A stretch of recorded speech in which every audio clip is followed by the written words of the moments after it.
And today we're going to get into something I'm really excited about, permaculture. And you've brought some really fascinating articles and excerpts. I think a lot of people maybe have heard of it, but they probably just think it's some, kind of trendy gardening technique. Yeah, it can definitely seem that way from a distance. But when you actually get into permaculture, you start to see it's so much more than that. It's really a whole design system for creating sustainable ways of living. Yeah, it almost feels like a philosophy, right? Mhm. Like a way of thinking about how we interact with the natural world. Absolutely. Permaculture really asks us to shift our perspective, to stop seeing ourselves as separate from nature and start seeing ourselves as a part of it.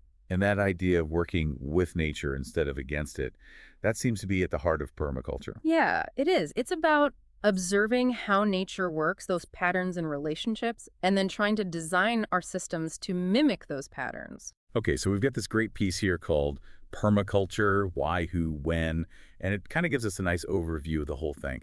What really stood out to me was how they emphasized that permaculture isn't just about the environment, but it's got this strong social component too. Right, and I think that's crucial. It's about recognizing that humans are part of the ecosystem, not separate from it. So permaculture solutions need to benefit both people and the planet, They have to be sustainable on both levels. Totally.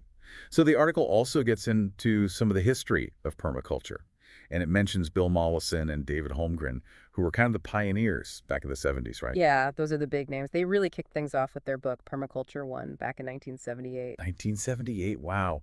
That's pretty early on in the whole kind of like environmental movement as we know it today. Yeah, they were definitely ahead of their time in a lot of ways. Their book really challenged the conventional wisdom about how we design our agricultural and living systems. So what came next? I know Mollison published Permaculture, a designer's manual, which I guess is considered like the book on permaculture design. It is. It's the Bible. It came out in 88, and it really expanded on those core principles that they laid out in Permaculture 1. This one, though, it gets into a lot more of the practical stuff. So like, okay, here's the philosophy, but how do you actually do this? Exactly. Like there's a whole section on water harvesting and earthworks where Mollison gets super detailed about different strategies for slowing, spreading, and sinking water on your property.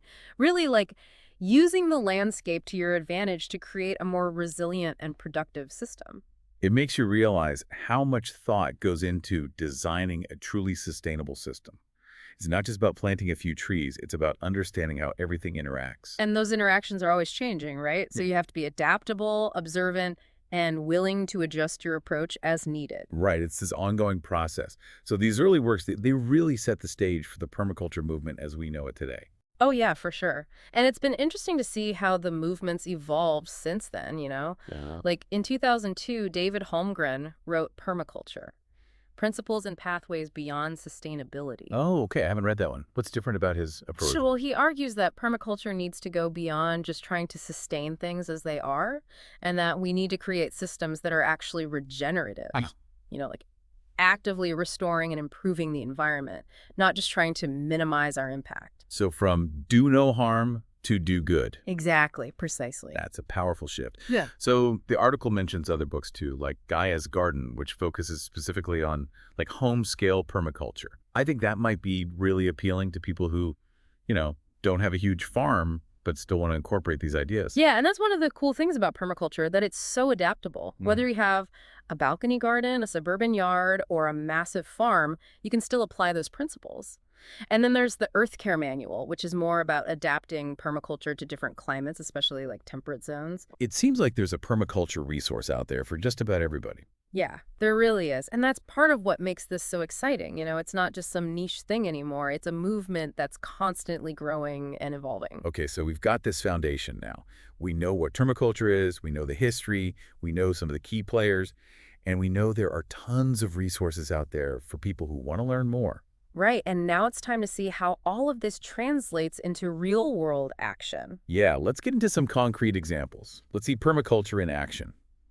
What are some of the most common, or maybe even some of the most innovative ways that people are using permaculture to create more sustainable systems? Well, I think a classic example is the food forest, which is basically a multi-layered planting system that's designed to mimic a natural forest ecosystem. So like you might have tall fruit and nut trees, then a lower layer of shrubs like berries, and then herbs and ground covers underneath. And the idea is to create a system that's self-sustaining and incredibly productive. Okay, so when you say multi-layered, does each layer play a specific role beyond just providing different kinds of food? Yeah, definitely. Each layer has a function, like take nitrogen fixation, for example. Certain trees and shrubs, like legumes, they have this symbiotic relationship with bacteria that can pull nitrogen from the air and convert it into a form that plants can use. Oh, wow. So by planting those nitrogen-fixing species among your fruit trees, you're naturally fertilizing the whole system. You don't need to rely on synthetic inputs. That's so clever, like building a little ecosystem right in your backyard. Exactly, and that's what permaculture is all about. Okay, so we've got food forests. What about something like rainwater harvesting? How does that fit into the permaculture picture? Well, water is obviously essential, right, for any living system. And in permaculture, the idea is to catch and store rainwater rather than letting it just run off. So like swales and rain gardens. I've heard those terms thrown around. Yeah, those are great examples. Swales are basically ditches that slow down and infiltrate water, and rain gardens are depressions that are planted with water-loving species.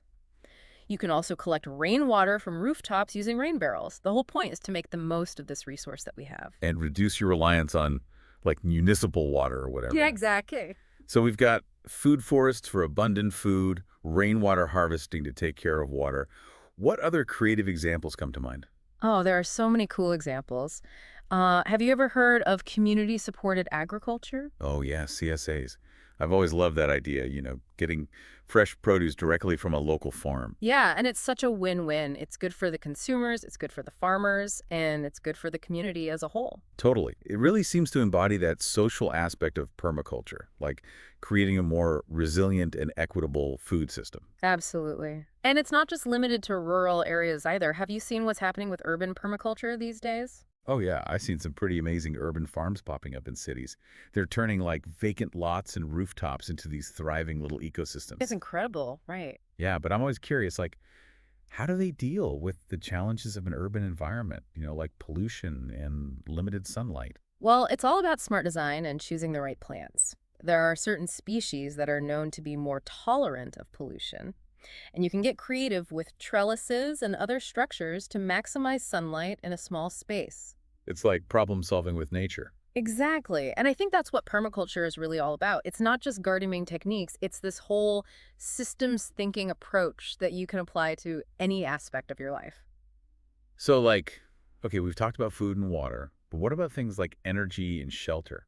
Yeah, permaculture has a lot to say about those things too. Like when you're designing a home, you can consider things like passive solar heating and cooling, or using natural building materials, or even just thinking about energy efficiency in your everyday life. How can you reduce your consumption? So permaculture gives you this lens through which to view like your whole life and to find opportunities to create more sustainable systems. Exactly. And it's not just about individual actions either. Permaculture also encourages us to think about the bigger picture, like how can we design communities that are more resilient and self-reliant? So what would a permaculture-inspired community look like? Like, paint us a picture. What are some of the key elements? Okay, well, imagine a community where the homes are designed for energy efficiency. Maybe they have solar panels on the roofs and they're collecting rainwater. And instead of just lawns, people have community gardens or food forests where they grow food together. I love that. Right. And maybe there are local businesses and cottage industries that support the community's needs so people don't have to rely on big corporations or distant suppliers. So greater self-sufficiency on all levels. Right. And of course, strong social connections are essential, networks of support and mutual aid. Because at the end of the day, permaculture is about people just as much as it's about the planet. It sounds like it's about creating a world that's not only sustainable, but also more just and equitable. Exactly. And that's what I love about permaculture, that it's not just about techniques and systems, it's about values. It's about caring for the earth, caring for people, and sharing the abundance. So we've been looking at all these big permaculture ideas like, farms and communities. But for someone listening who's thinking like, well, this all sounds really cool, but I live in an apartment, like how can I actually do any of this stuff? Where would you tell them to start? That's such a good question because sometimes it does feel kind of overwhelming. But the good news is you really don't need acres of land or like a total life overhaul to get started with permaculture. Baby steps, you're saying? Yeah, exactly. Start small, just start by observing, like really pay attention to your own surroundings. What are the patterns that you notice? Are there resources that you're like taking for granted or maybe even wasting? Are there ways that you could be making better use of things like sunlight or water or even just the space that you have? I love that. Starting with observations. Permaculture encourages this, like mindfulness about your everyday life and the choices that you're making. Totally. Yeah. And once you start paying attention, you'll probably be surprised by how many opportunities for change you actually see. Like what? Give me an example. Okay. Well, it could be as simple as like setting up a compost bin, right? So you're Yeah. not sending all your food waste to the landfill. Right. Or if you don't have a yard, maybe you could grow some herbs and pots on your windowsill. Right. Bring a little bit of nature inside. Exactly. And then if you do have some outdoor space, even if it's just a small patio or balcony, there are all Mm. sorts of things you can do. Like you could replace a section of your lawn with a native plant garden that attracts pollinators and doesn't need a lot of water. Oh, yeah. I've been meaning to do that. Or you could set up a rain barrel to collect water for your plants. Or even just plant like a single fruit tree. Even that one small act can make a difference. Okay, but what about resources? Like, where can people go if they, want to learn more about all this stuff? I imagine it can feel pretty daunting to try something new, especially if you're not really sure where to start. Oh, for sure. But don't worry, there are tons of resources out there. Books, websites, online courses, you name it. And a lot of communities have local permaculture groups where people get together to share knowledge and support each other. Okay, so you don't have to do it alone. Not at all. There's a whole community of people who are passionate about this stuff, and they're usually super happy to help newcomers.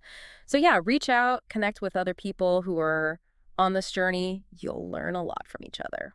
It sounds like permaculture is as much about community as it is about sustainable design. It really is. It's about recognizing that we're all interconnected, Hmm. and that we can achieve a lot more when we work together and share what we know and, share resources, lend a helping hand. Collaboration is key. Well, I feel like we've really covered a lot of ground here today. We've talked about the history of permaculture, the principles, all sorts of examples of how it's being used in the real world, and even how to get started with your own permaculture journey. Yeah, we really did a deep dive. A deep dive indeed. And it's clear that permaculture has the potential to transform so much, not just our gardens and homes, but also like our communities and the way we live our lives. It's a really inspiring way of thinking about the world. It really is. It's hopeful. And I hope anyone listening feels kind of empowered to start their own permaculture journey. However big or small. Exactly. And remember, it's a journey, not a destination. Don't be afraid to start small, experiment, learn from your mistakes, and, most importantly, have fun. We need more people thinking this way. So thanks for joining us, and we can't wait to see all the amazing things that you create.